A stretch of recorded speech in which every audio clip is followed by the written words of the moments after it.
Er dreht Propeller nach Wenn er vorne. genug Geschwindigkeit hat, dann dreht er sich nach vorne.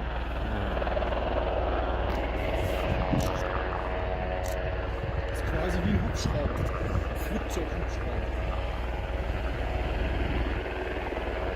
Jetzt hat er sie gedreht.